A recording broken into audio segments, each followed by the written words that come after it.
Assalamu alaikum. Good evening. Tonight is a very special night for the Australian Ogadenian community. The aim of tonight's event is to introduce and educate the Australian government, stakeholders and the mainstream community about the Ogadenian situation. More specifically, my speech will focus on the people, land and culture of this region. My colleague Nasira will later go on to discuss the history, current politics and the disturbing humanitarian situation. The Ogaden is currently located in the southeast of Ethiopia. This came to be when the British handed the Ogaden to the expanded Abyssinian Empire at the end of World War II, without consulting the general populace. Its inhabitants are ethnic Somalis, and it shares borders with Somalia in the east and southeast, Kenya to the south, and Oromia, a similarly troubled region which shares parallels to the Ogaden. To the west, also the Djibouti Republic to the northwest.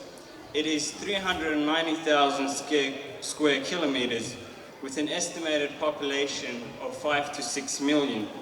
The territory is divided into 9 regions, with the current capital in Jigjiga. The landscape consists of dense shrubland, bush grassland and bare hills.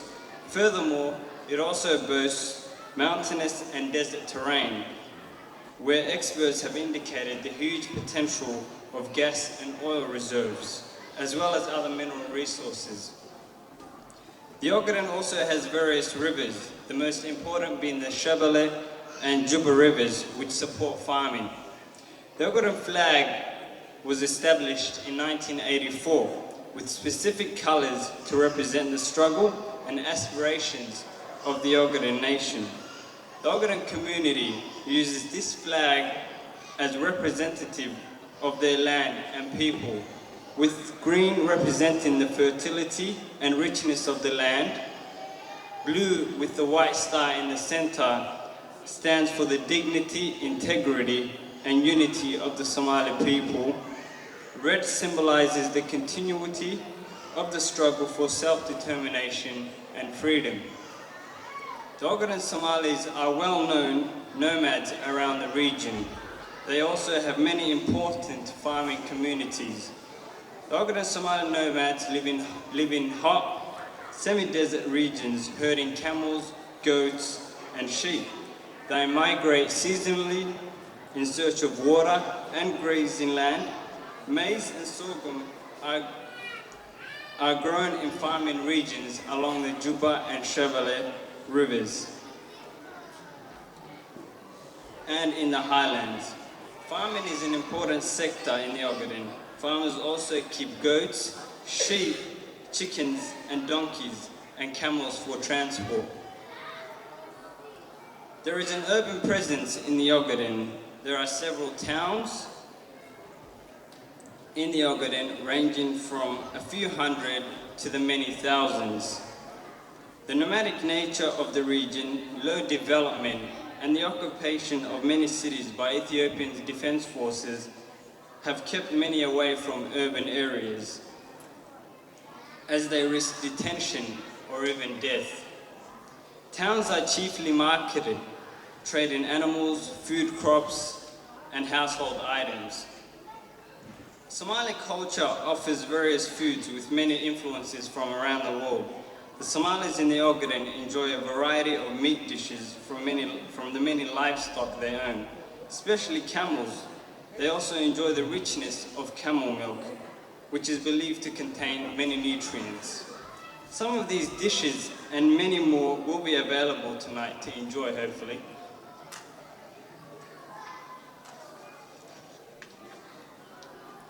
Cultural celebrations in the Ogaden are noted for their particular dance of danto, in which traditional songs and poetry are rhymed with the specific dance. There are various versions, and it is also used as a pastime by youths of the region. It is an important cultural trait and brings out the richness of the region's culture, as many of the traditional clothing are also on display. Tonight, this exciting display will be on show. The Ogaden region is home to Somali literature and poetry, with the most famous poets and poems originating here. In general, Somalis were labeled a nation of poets. This can be attributable to the Ogaden region. Poetry is a way of life in the Ogaden. The art of poetry is revered, and the poet has a prestigious status in society. The Ogaden has a large number of poets. Even to this day, there are perhaps even a number of poets among us tonight. Poetry was a way for people to communicate the happiness of life, wars, history, romance, and philosophy.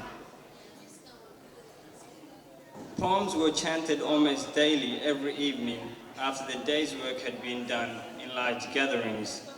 I would like to illustrate the quality of this poetry in Sayyid Muhammad's poem, A Fine War Horse.